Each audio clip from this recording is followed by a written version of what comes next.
It's time for your weekly fix of wrestling nostalgia when we look at wrestling's past eras, from the Attitude Era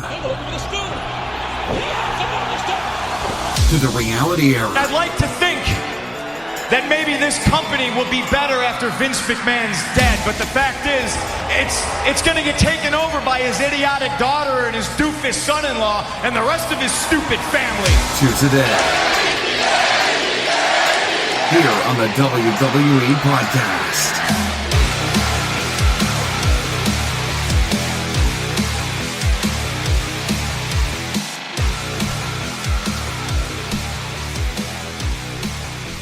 Welcome to the WWE Podcast, everybody, on this January 2nd, 2020.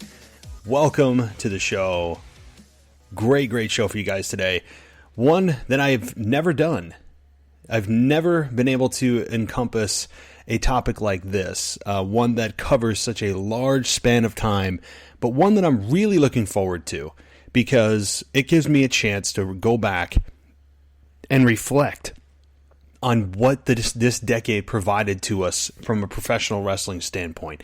And looking back, man, there are going to be some things that you guys forgot about, as I did. I took a lot of other people's lists that they had out there, and I didn't just copy verbatim, but I did use other people's ideas and other people's top lists as references to be able to put my own list together. And I think that you guys will enjoy this because it's a step back in time, as this wrestling nostalgia show always is. And I think we're going to have a lot of fun with this. There is a lot to cover. I'm not going to go over everything. There will be things I miss. And this is not so much of a top 10 list as it really is just a look back at 10 different points in time in the last 10 years that I think were monumental in their own right. And I tried to choose different ones that meant different things at the time, and looking back still hold water in today's environment and change the way that WWE presented wrestling. Some of these moments are so monumental that we're still discussing them today and how it affects today's current product.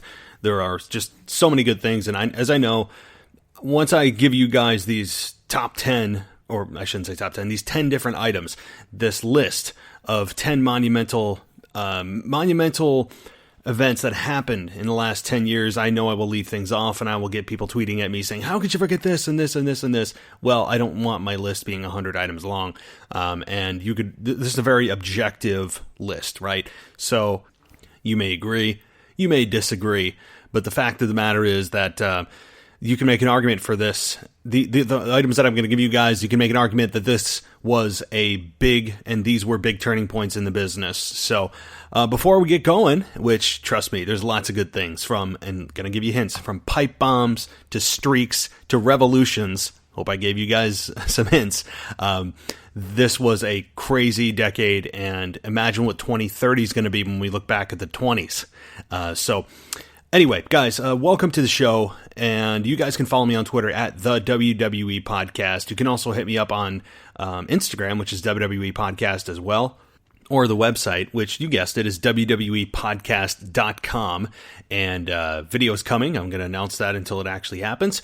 Video is on the way for the free feed for my website, for Patreon at patreon.com/WWE Podcast, where, by the way, you get all these shows ad-free, come on the show, and lots of other cool perks, shout-outs, video shout-outs on my Twitter feed, and more. So what I'm going to probably do once I get video up and running is do exclusive videos just for that feed on Patreon, and then do free videos occasionally during the week with my website and my normal Apple podcast feed. So just a little bit of a heads up on what's going to be coming down the line, as well as trying to get more people on the show. What I mean by that is not necessarily co-hosts, although I do like to mix it up from time to time, but also wrestlers, actual wrestlers, whether they're on the independent scene or if I can try to get somebody from WWE. It is on my radar, getting actual wrestlers from WWE. I've had people ask me that. it's like, it takes an act of Congress to make it happen, because there's a lot of red tape you have to go through. A lot of times they want a significant amount of money, even for a short period of time. A lot of barriers, right? So actual wrestlers from WWE may be harder to get than, independents and things like that. But even those on the independent scene, I think, have a lot of value to add to a conversation about wrestling, because, yeah, they may not be in the big leagues, as WWE likes to call themselves, but they still have experience. More experience than 98% of us listening. And wrestling is wrestling. And yes, it's not WWE's brand of wrestling, but I think even those on the independent scene could add a lot of value and conversation to this show. So I'm going to be working on that in the coming year. I've made New Year's resolutions for this show, if you can tell. Also being more active on Twitter, and trying to live watch the pay-per-view so I can interact immediately with you guys. It's not easy for me to do. My schedule at home is just crazy with a little one and everything else, and to watch it live is not easy. But I'm going to be trying to do all those things in the next year. So there are my New Year's resolutions for this show. So again, guys, a little bit of a schedule reminder. The AEW and NXT reviews should be coming out later tonight or even tomorrow, just so you know, those of you that are waiting on that, as well as the weekend review with Ashley coming up this weekend, probably dropping on Saturday, so you'll be able to hear us discuss everything that's going on as we reach the halfway point to the Royal Rumble, and there's certainly a lot to get to. Ashley and I certainly have good chemistry, I think, at least, and She brings out some good conversation, brings out good points, and I know you guys love her, and she'll be back this weekend. All right, well, let's not delay this any further. Let's just get to the first item I have on this list. And again, this is not a 10-to-1 list or 1-to-10 list. There's no real order. You really could make a case for all of these being on different levels and different rankings in a top 10, or maybe you wouldn't put them at all on your list. But I think we need to get to one of the biggest moments in the last 10 years, and this is one that is extremely recent, and I understand that. I'm not saying it's the most significant, and it's not because, well, we feel like the most significant things are the ones that happen the most recent because they're the most fresh in our minds. I'm aware of that alteration of memory. Those memories that are the most recent are the most vivid, typically, and the ones that you magnify. But in this case, you could argue it's a top 10, maybe number 9 or 10 on some people's lists, but it's Kofi Kingston winning the WWE Championship. And I think that's significant because Kofi Kingston winning was something that came out of left field for most people. I don't think anybody predicted Kofi Kingston winning the WWE Championship at the beginning of 2019. I mean, you didn't see it coming, and that was part of the magic. And it really took just one injury by Mustafa Ali, who's really the unsung hero of this entire run, that allowed this opportunity for Kofi to present itself, taking Mustafa Ali's, or just Ali, excuse me, they've chopped the name. Kofi Kingston took Ali's spot in the Elimination Chamber and went on to have an extraordinary performance against the heel Daniel Bryan champion at that time, nearly winning the thing, and just set the world ablaze with the Kofi Kingston movement. And while Kevin Owens was originally scheduled to be the opponent for Daniel Bryan, it turned into Kofi Kingston, and it just caught fire. I mean, the next day people were clamoring for another. They want to see it again. And credit to Bryan too. It doesn't hurt that Daniel Bryan was his dancing partner in this whole thing, and it just became this organic movement for Kofi. I was never, as you guys know, was never a proponent of Kofi Kingston winning. He never felt like a true WWE champion. And I'll get to that in a minute for those that haven't heard my thoughts on that. And you're probably like, what the hell? What are you talking about? He deserves it. Okay, well, Kofi Kingston was in the WWE for 11 years. We know the story. He was the good soldier. He was great to work with, easy to get along with backstage. Was in that mid to upper tier card for the majority of his career. Caught fire with the New Day. started out with that fake Jamaican accent. We all know the story of Kofi Kingston as it's been repeated over and over, and then Vince McMahon throws a bunch of obstacles in his way every SmackDown on the way to the WrestleMania pay-per-view. And Kofi overcomes them all, climbs that mountain, and Vince McMahon takes us on a ride and gets us to the top. Kofi holds it for 6 months and then loses in 9 seconds to Brock Lesnar. LMAO, or crying laughing face is what I would, if I was texting somebody about this, it would be LOL, LMAOOO with a crying face. That's a laughing crying face. That's how I would feel about it. And look, here's my deal with Kofi, and I want to just say this up front because I've actually had people put in a review that it's privilege, white privilege. I have no idea what white privilege has anything to do, which I don't even think exists, by the way. And you may say, well, that's because you're white. Well, no, but that's a whole nother topic. I may even do a whole other podcast on something like that, right? Get people fired up. And, anyway, but even if white privilege does exist, then what does that have to do with my opinion of the run of Kofi Kingston? People like to bring in skin color. It's such an easy target. It's such an easy, lazy analysis. It's a lazy attack on somebody to just point to, you're racist. It's lazy. It just has no backing, right? I was a Kofi Kingston proponent of in the ring forever, for his entire career. I had no issue with him in the ring. I had nothing. I had not said a bad word about Kofi Kingston, probably isn't in his entire career. Up until he won the WWE Championship, he just never felt like he was a champion. And it had zero to do with his skin color. Zero. He could be pink or purple or yellow or green. I don't care. I don't give a damn. It just felt like a mid-carder carrying the belt that he didn't really deserve. And you could say, he worked for 11 years. He deserves it. Well, there are a lot of guys that work longer and harder than him that have never held the championship and don't deserve to. And that's okay. That's okay. Not everybody needs to hold that belt just because they're there a long time. That doesn't automatically qualify you to be the top guy just because you have a long-standing relationship with a company. It should afford you more opportunities. That's certainly the case, and absolutely. But the fact of the matter is, Kofi, as a character, never, ever, ever, to me, reached the WWE Championship level. Never. He felt like a champion that was just, again, holding the belt, keeping it warm for somebody that actually was of the caliber to hold it. And I'm not trying to disrespect Kofi. I think he's an amazing performer. His character never caught with me. You know why? I think the biggest part was I was willing to give it a chance at WrestleMania when he won this year. And it was such a feel-good moment. Oh, what a great feel-good moment. He brought his kids in the ring.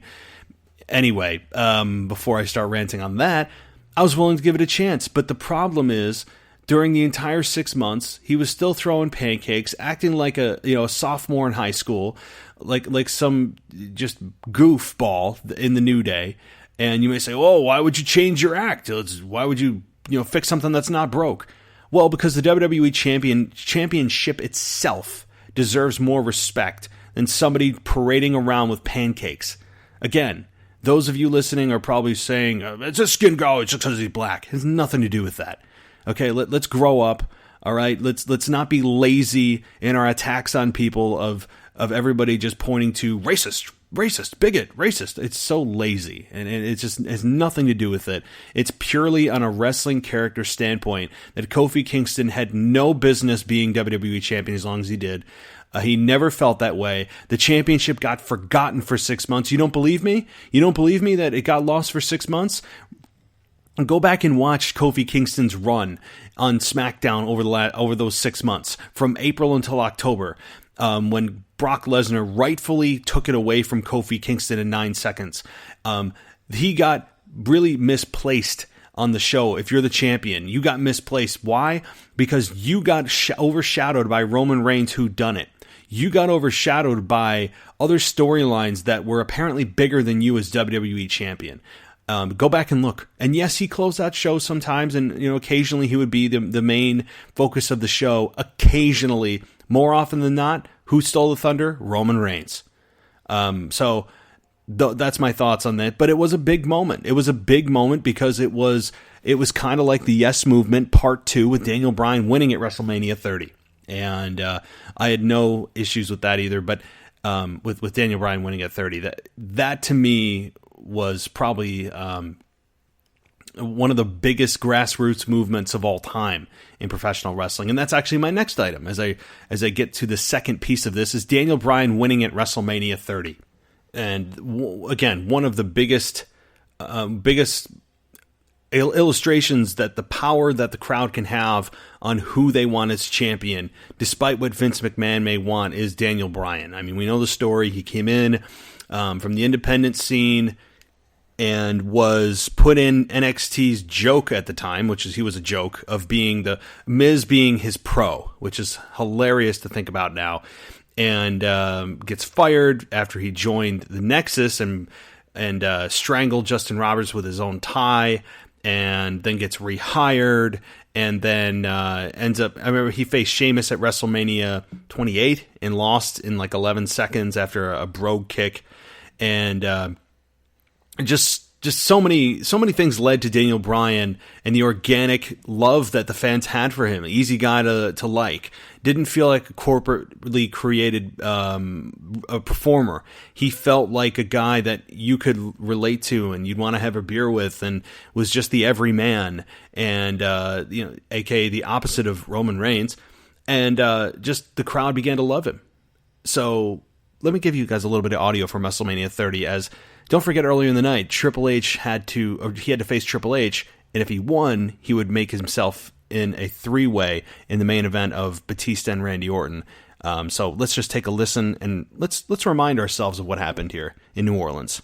There's a Batista bomb. Daniel Bryan, Daniel Batista.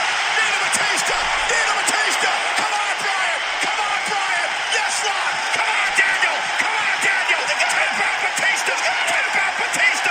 Tap out Batista. No way. Batista's gonna tap. Batista's gonna tap. He did it. He did it. You gotta be kidding me. The miracle came. The miracle came. A miracle on Bourbon Street.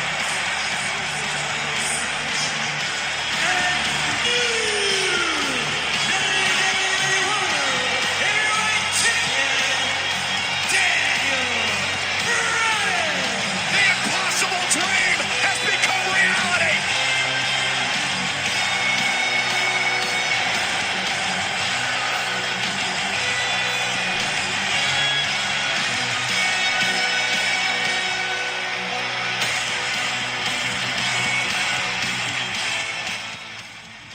Did anyone expect this?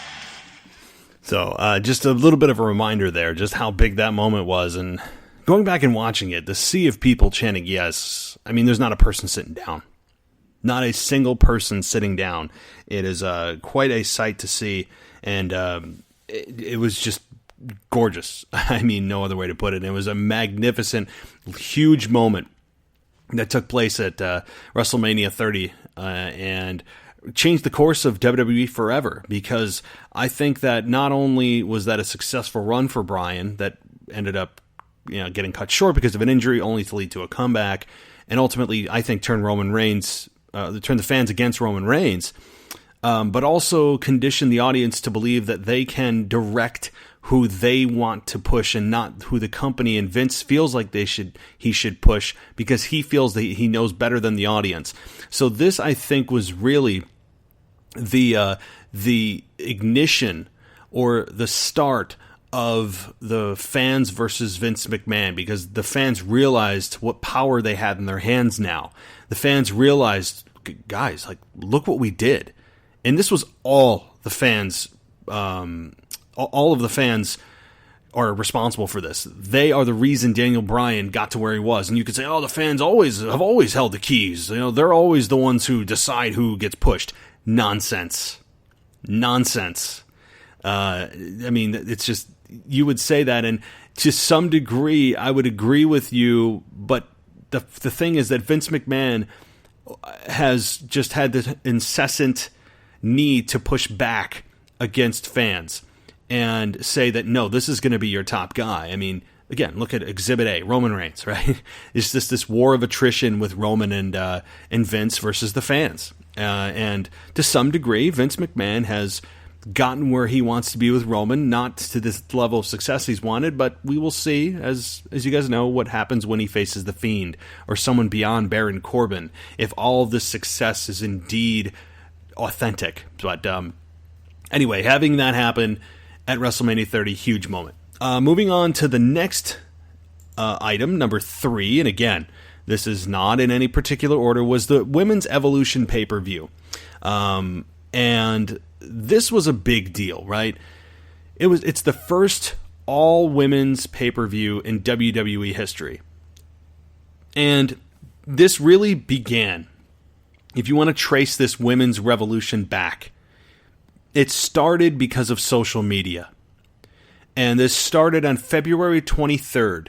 It was the Bella Twins facing Paige and Emma in a match on Raw. It lasted less than a minute, and it really kickstarted the hashtag Give Divas a Chance. And the Divas Championship was still unfortunately in place, which was an awful championship. Awful. It's like, who wants to be the biggest drama queen? That's really what the championship meant. It didn't have a whole lot of value. It was a butterfly championship. I think the only one to really add any prestige to that was AJ Lee. She felt like, she was a true champion. And yes, Paige won the Divas Championship on her first Raw debut. We all know that story. But the Divas Championship, for all intents and purposes, was just a watered-down drama queen championship of the petty women facing each other. And yeah, the bra and panties matches were not happening, but the women were really still being positioned as a glorified bathroom break. I mean, that's just what they were. There's no getting around that. They were. So that started in 2015 in February, and 5 years later, here we are. And look where we've come. And the Evolution pay-per-view was amazing. That pay-per-view never would have taken place had that hashtag not caught fire, and really sparked the women of WWE to do a ton of crazy firsts. As WWE said, the first women's Money in the Bank ladder match, the first women's Royal Rumble, the first women's Hell in a Cell, and then the first women's TLC match, and ultimately the first women's main event of WrestleMania, right? They love saying the first. And by God, it's all about making history. That's the one drawback to this whole thing, I think, is that the competitors in their promos were more concerned about making history than winning a match. I took issue with that because first and foremost, you should be here to win. If I'm supposed to believe in your character, I need to know that you care about winning and not just stealing the show like Dolph Ziggler, or getting a "This is awesome" chant. I need to know that you care about winning so I can get behind you when you're in a match. And so I think a lot of that got lost in making history. How many times did we hear that with Sasha versus Charlotte in the first women's Hell in a Cell match? It's all about making history. Here's the thing. We know it's making history. We have the announcers to tell us that. It's not for you to transparently tell me that it's about making history, right? Does anybody else get their stomach turned by this? It's just very heavy-handed. I'm not a fan. But I'm a fan of the women's movement. It has certainly shaken things up, and I think made the male competitors in WWE more competitive, that they aren't just going to be given and afforded a better spot because of their gender now, and that they need to earn it, and they have the women who are just as hungry, if not more hungry than the men are, and put on great matches. And the Evolution pay-per-view was I think it was one of the best pay-per-views of the entire year.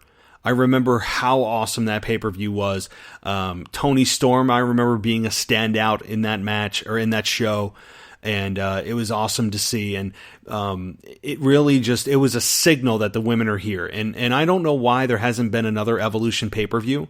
It's a little bit puzzling. I would have liked to have seen another women's pay-per-view, but maybe, I'm sure we will, and maybe they just don't feel like they have a strong enough roster right now with Ronda Rousey down, and several others, and that the storylines don't feel as hot that they can't provide another pay-per-view at that level. But I remember I raved about the reviews on that pay-per-view of Evolution. If you haven't seen it, you need to. I also could have done without Stephanie McMahon coming out to stand with all the women as if this is like, a high school drama, and we all come out at the end of the show and bow like, hey, thanks for being entertained. It's God, it makes me want to vomit. It takes everything away, but nonetheless, a great pay-per-view, and one that I think was a turning point and really a sign of the times that an all-women's pay-per-view could actually stand up and live up to the expectations, and it did. All right, the next thing that I think we need to talk about is the streak ending and Undertaker losing to Brock Lesnar at WrestleMania 30. This was a moment that I don't think anybody would ever believe that they would see in their lifetime. It was shocking. It was just really unbelievable to watch. And rather than me describe it, I'm just going to give you some damn audio. I know you guys love the audio. I do too.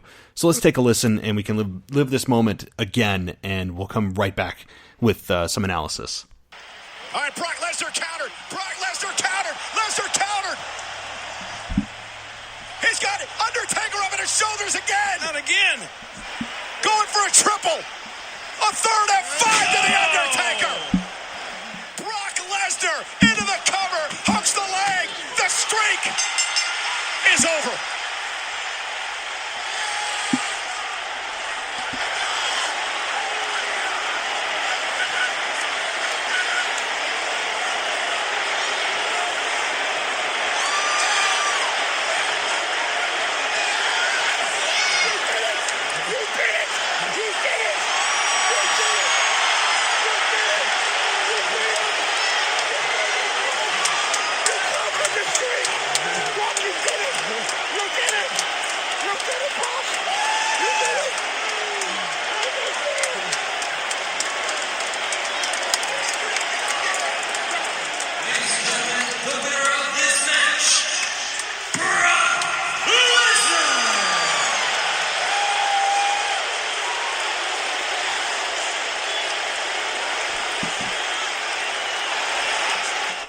That was just, watching that back still makes me, it's still shocking. It's still shocking. Again, to go 21-0 was something that you get that far, and Undertaker's, so far in his career that you think there's just no chance. There is no chance that they're ever going to have The Undertaker lose his streak. And Jim Ross came up with a proposition of, if the streak's going to end, here's how you do it.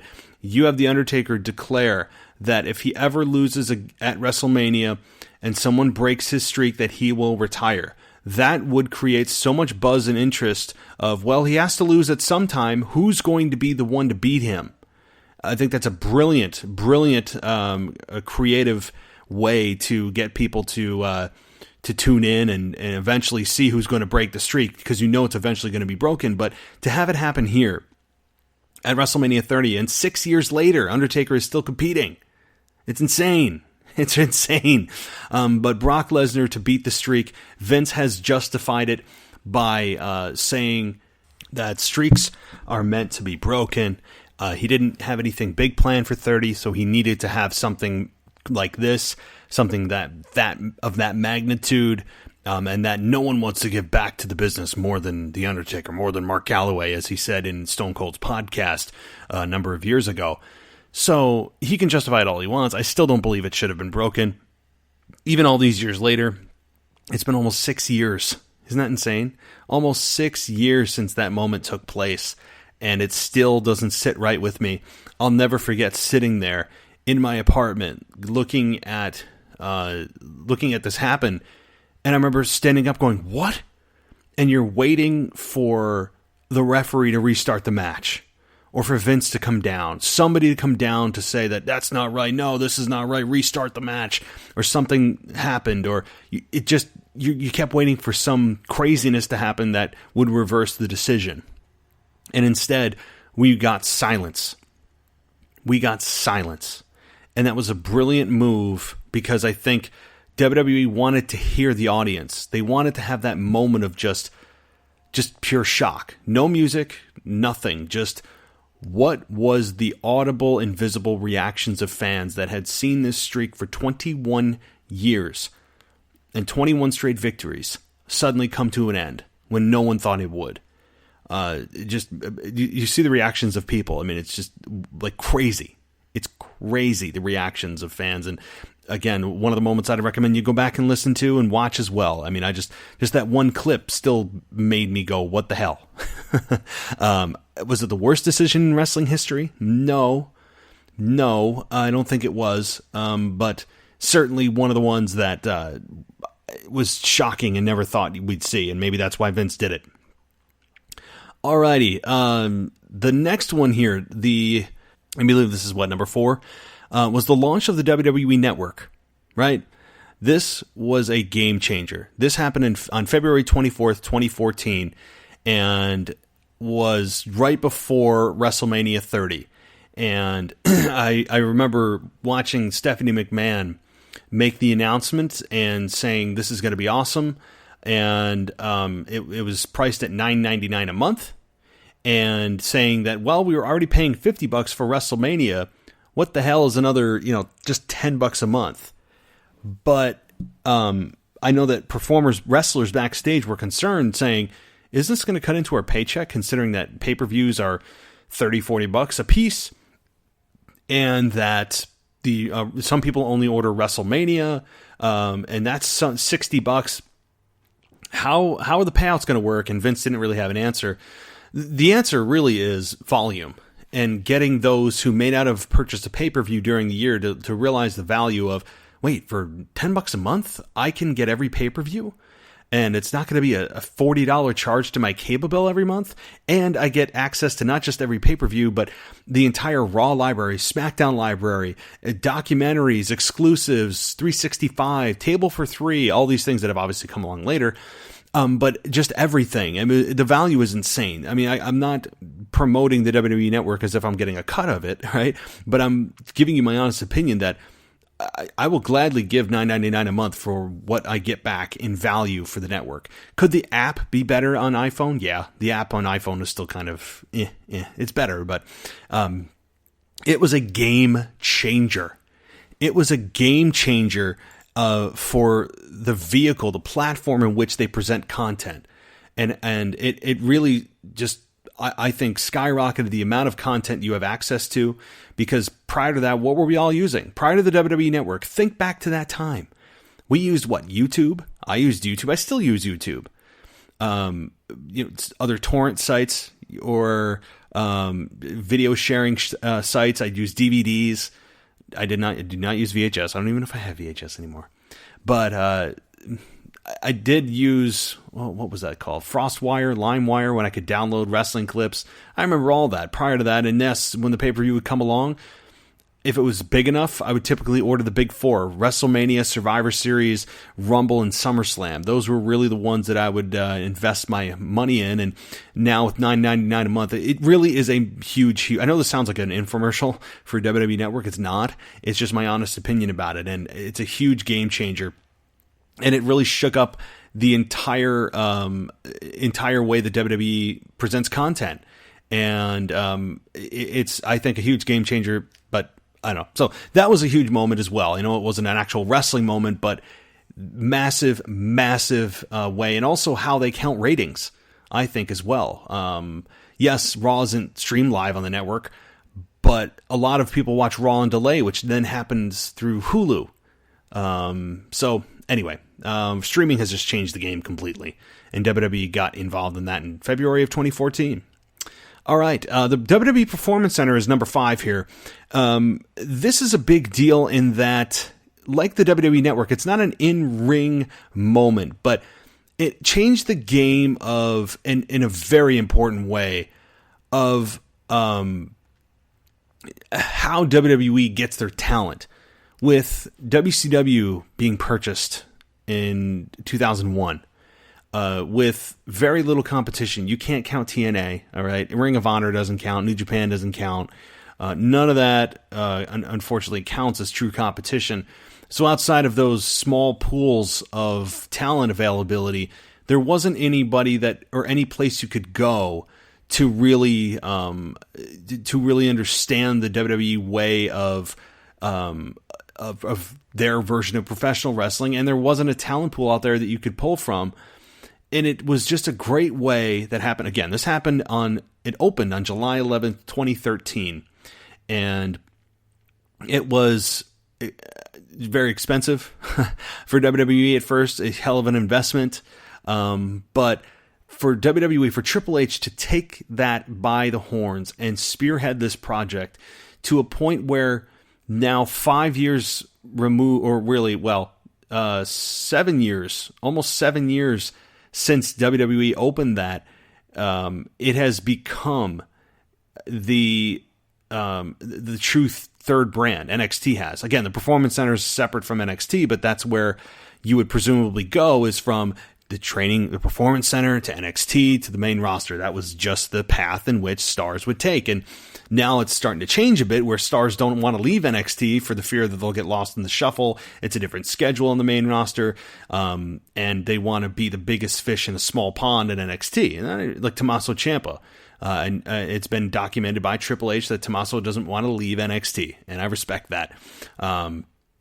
So again, the training center opened on July 11th, 2013, and really was instrumental in developing new talent, getting talent used to the way WWE produces their shows, what cameras to look at, how aesthetically they look on camera. There's a promo room. There's 4 or 5 rings in the facility, weights, cardio. I mean, you name it, everything that you need all the tools possible to be a star, are at your disposal. And, it changed the game. It was a brilliant idea that Triple H spearheaded, and it worked,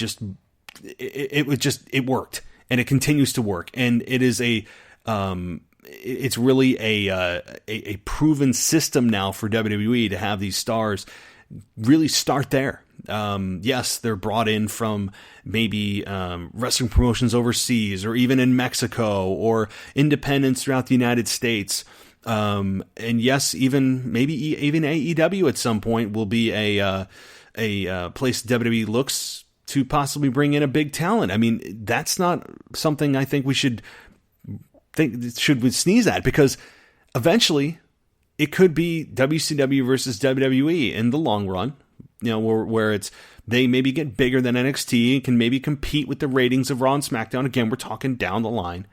But think about that, right? So the training center is a huge, huge deal. Huge deal. And it's just brilliant. So, all right, number 6. The debut of the Shield at Survivor Series 2012. They attacked Ryback and Cena. It allowed CM Punk to get the win here. If you remember, I remember how cool it was. I mean, they were like the pack of wolves, as they were really labeled as, and having Ambrose and Rollins and Reigns, they just felt different. Their promos backstage holding the camera, everything felt different and new about them. They were brought up, and I know CM Punk takes credit for putting the Shield together. Originally, he wanted Ambrose, Rollins, and Chris Hero. He got Roman Reigns, and certainly that's worked out for Reigns. But it was a moment that I remember going, what the hell? Kind of in the way that the Nexus did, except the Nexus was a bigger group that didn't have as much of an identity individually. It was just kind of a bunch of bodies from NXT, whereas these were 3 defined guys that we got to know over the next couple of years before Rollins did his infamous and extremely successful heel turn to join the Authority. But this was a moment, because this Shield this group is iconic in the annals of wrestling factions, and the guys that they've taken out. They took out The Rock. They took out The Undertaker. They've taken out CM Punk. Just, you go on, and they had some really, really big moments. And this is a moment that I know I'll never forget. And hey, while we're at it, why not listen to some audio here as I pull it up on my computing machine. So take a listen. Hey, what in the world? What is this? What is this? These 3 guys just came rushing through the crowd. Dean Ambrose, Seth Rollins, Roman Reigns. No way!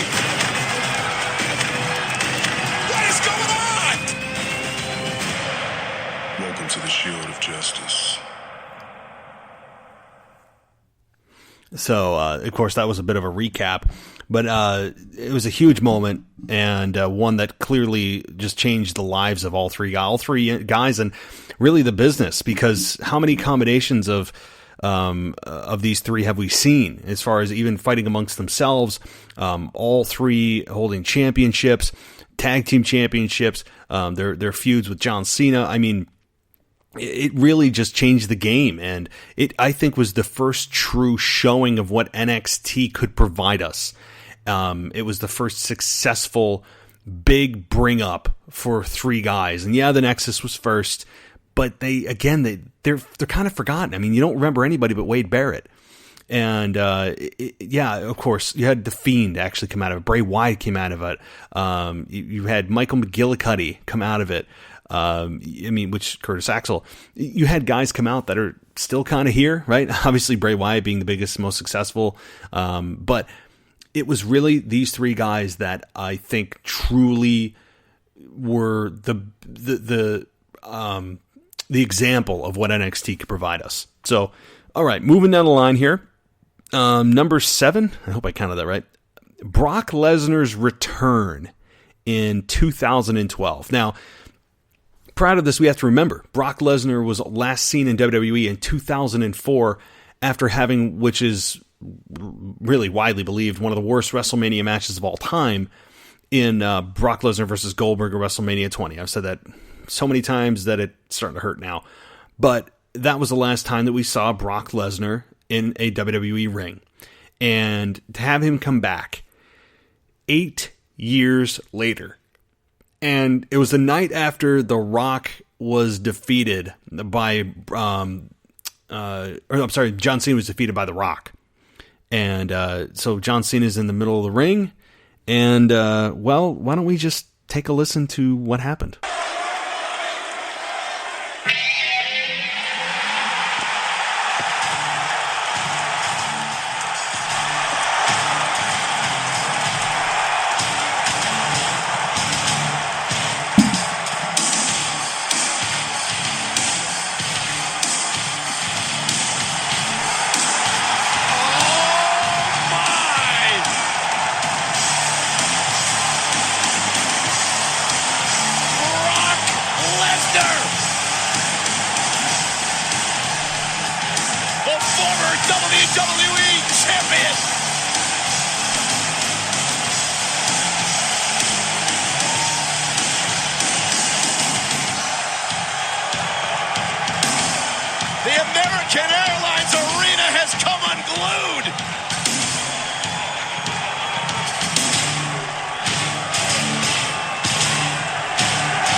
So Brock goes on to F5 John Cena. The fans love it.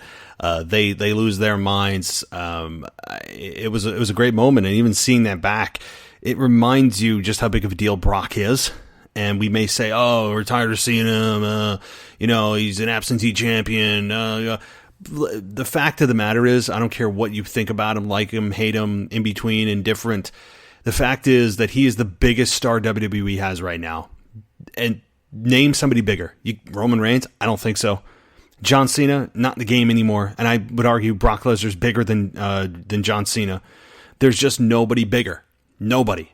And that's a damn fact. So, yes, and by the way, Brock Lesnar's back on Monday Night Raw this coming Monday. As I predicted, the first Monday Night Raw of the new year. You'll see big stars come back, as they are now. And so, but again, this moment was huge because it not only was the return of Brock Lesnar, And now we're, my God, freaking 8 years since that moment. But it was also the turning point of John Cena's career for that year, going on a downward spiral. He lost to The Rock. He lost to Brock in his program here. And it was a well-documented year for John Cena that was not one of his best in terms of a professional standpoint. But it was a huge moment, one that I was shocked in seeing after Brock left on very miserable terms 8 years earlier. You know, and having such success in the UFC, I didn't think he'd come back. And yes, he has had fights in the UFC since then, no question. And he has won against Mark Hunt, with an asterisk, of course, right? Or asterisk. Is it asterisk or asterisk? I don't know. See, now I'm getting tongue-tied. But it was a huge moment, and I loved it. I love sharing this audio because it gets me all pumped up. All right, we're on to number 8. What's number 8 here? I would say number 8 is The Rock returning to WWE. And this happened also in 2011. And this was a huge moment too, because as Brock Lesnar's return was big in 2012, I think The Rock's return was also equally big, because many of us believed that The Rock was probably done. He had said it in many different platforms after he was in finding success and big success in Hollywood, that he was done with wrestling. And, have him come back and have him face John Cena. Notice a theme here. John Cena is like the face of WWE, and you have Brock come back to beat him and Rock come back to beat him. Cool deal, right? But for The Rock to come back and to have him do what he did with John Cena and have him come back in a way that was explosive on Valentine's Day. I remember that. Again, I was out on a date and I missed it. It was a big moment to have The Rock come back as the host of WrestleMania. He was the host of WrestleMania 27. He ended up costing John Cena the WWE Championship to have The Miz retain the WWE Championship in the main event of WrestleMania and give him rock bottom.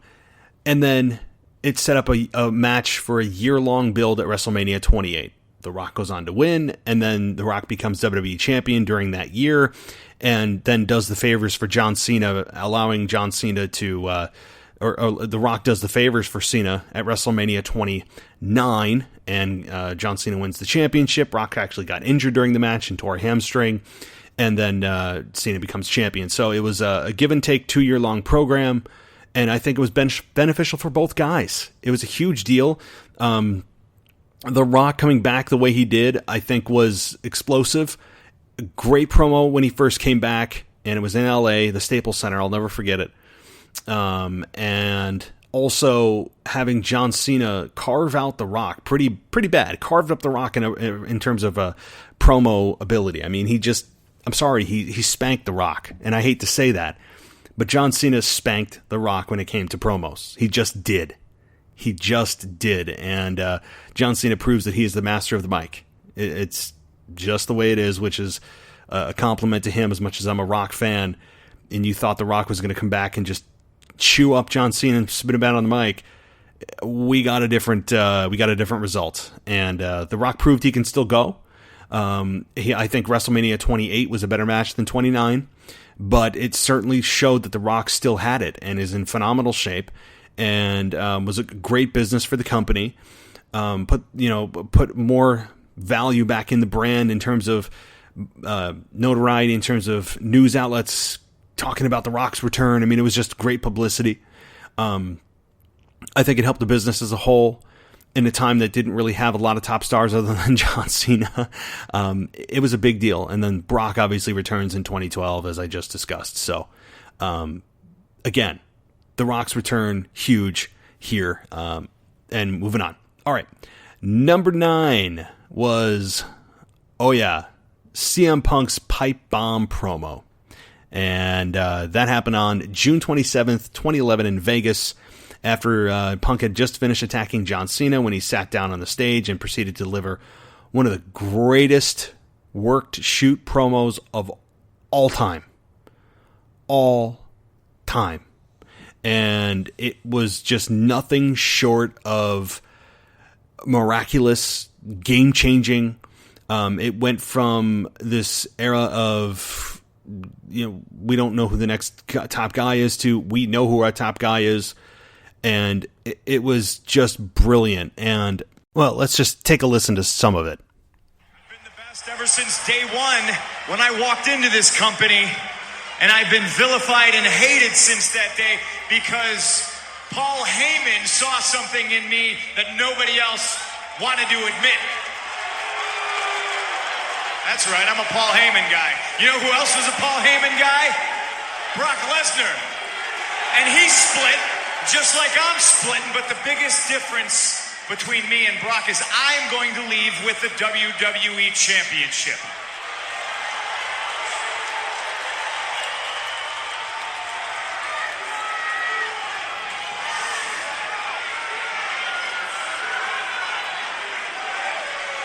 I've grabbed so many of Vincent K. McMahon's imaginary brass rings that it's finally dawned on me that they're just that. They're completely imaginary. The only thing that's real is me, and the fact that day in and day out for almost 6 years I have proved to everybody in the world that I am the best on this microphone, in that ring, even at commentary. Nobody can touch me. And yet, no matter how many times I prove it, I'm not on your lovely little collector cups. I'm not on the cover of the program. I'm barely promoted. I don't get to be in movies. I'm certainly not on any crappy show on the USA Network. I'm not on the poster of WrestleMania. I'm not in the signature that's produced at the start of the show. I mean, it's great stuff. I mean, I could watch that promo all day. It's just such it's a staple in the WWE in WWE history. It changed the game for how promos are delivered in an era that was very heavily scripted. It certainly changed the game big time. So we all know and love this promo, and it should be studied. It should be studied in classes, and it's brilliant. Alrighty, and that gets us to the number 10 moment here. And again, this is not a 1 to 10 list. This is not any kind of ranking system. This is just the 10 moments that I thought were big, and this is not the most big. This is not the biggest moment. This happens to just be number 10. And that was, at least to me, the Shawn Michaels retirement. And this took place in 2010 after WrestleMania 26, when The Undertaker defeated Shawn Michaels. And it was extremely significant because it marked the end of one of the greatest, if not the greatest, in-ring career of all time. And you could say Ric Flair is one of this. Extremely subjective, I understand. But in my eyes, I mean, I grew up watching Michaels and started in 97 as he just started getting into DX, and all through his retirement or forced retirement after the injury from The Undertaker, backdropping him on a casket. And then really coming full circle, coming back in 2002, which was supposed to be a one-off, and then really making it a career for another 8 years. And it was one of the best careers I've ever seen. I don't think we really fully, truly understand the significance of Shawn Michaels and the impact he had on future performers, and the overall impact he's had on this industry. And all the great matches he's given us, everything. To me, the WrestleMania 25 match with The Undertaker may have been the best match I've ever seen. I don't say that lightly. It really may have been. It is a wrestling clinic. It is a clinic in psychology. It is everything you need a wrestling match to be, and it's paced correctly. It is paced correctly at 25, and yes, 26, of course, was a follow-up, which could never really follow up to the 25 match, and we're focusing on 25 or 26 because it's within 2010. If I go to 2009, obviously it doesn't count because it's not part of this decade. But again, 25 to me was the best match I've ever seen And it proves that you don't need today's style of 500 miles an hour to have a "this is awesome" chant. To me, "this is awesome" chants are actually a sign of a wrestling style that I'm still getting used to. It really exemplified what you can do when you have two stars in the ring that tell a story at a pace that is digestible and just understand in-ring psychology and have chemistry on top of it, otherworldly chemistry. But again, 26, when Shawn Michaels slapped The Undertaker at the very end of the match, and Undertaker signaled this is, that the end is near. He tombstoned Shawn Michaels. His in-ring career is over. It was a huge moment, and as big as the Ric Flair retirement just a few years before that, with HBK retiring Flair at WrestleMania. What was it? WrestleMania 20? Oh, good grief, 24. It might have been. And it was a huge deal. And again, I'd recommend anybody go back to watch 26, and more importantly, really WrestleMania 25. I know it's in 2009, so I'm a year off, but I'd really, really recommend everyone go back and watch both of those. You talk about just the storyline made sense. Everything made sense from a in-ring perspective. There's just nothing better when two professionals can go in there and tell a story that just grabs you by the heartstrings and everything, and just makes you forget about your life for the time that they're in the ring. Those are rare moments. Those moments don't happen very often anymore. Number one, because the pace is just too damn fast today. My brain can't process what's happening, and it also lends itself to a lack of selling, because everything is just hit, react. I register it. I know that I got hit. I'll react to it, but there's no selling and showing of pain and struggle. It's very quick. It's got to be the next move, instead of just taking your damn time with telling the audience a story. And I'm not all for the Randy Orton obligatory 20-minute rear chin lock in the middle of the ring. I'm talking about just being able to tell a story and make things mean more. You have crazy things going on in the ring, ultra athletic things going on in the ring, and they mean next to nothing. They are as effective as a clothesline, because everything is so fast paced that the opponent has to get up to take the next move and take the next move and take the next move, and the crazy reversals and oh my God and holy blank chants and this is awesome chants, and the athleticism is coming at the expense of selling, and selling is what the soul of professional wrestling is. And that, to me, is what is suffering today. And I'm still getting used to it. It's just a different brand of wrestling. You could say it's evolving, and that's fine. It is evolving into this new brand. I just don't feel as much emotion as I did back when the pacing was what it was. I'm not saying have a slow motion match.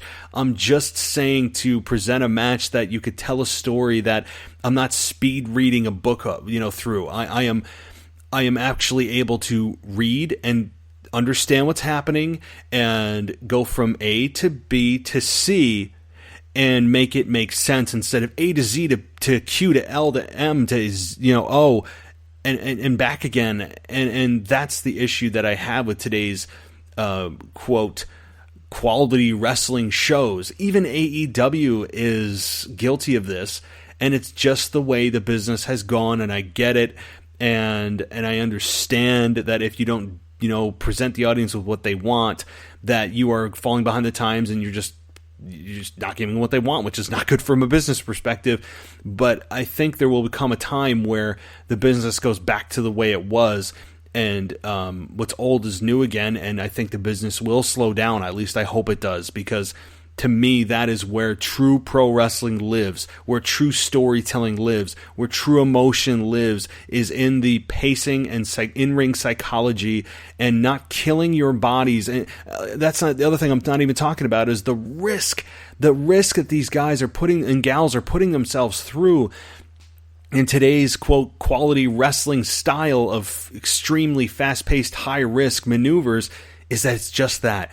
it's extremely high risk, and it's putting the lives of the people doing these maneuvers at a much higher risk because of the maneuvers of what they're doing on the top rope and everything else. It's putting the health of those performers at a level that it doesn't need to be. So I think that's the other part of this that people are forgetting. But nonetheless, guys, I hope you enjoyed my list of 10 things that were huge from the 2010s of WWE. Again, this is not a top 10 list, but you can rank them as you will, and I'm sure there's a bunch of stuff I forgot. And there, of course, this is very subjective, but I want to thank you guys for listening.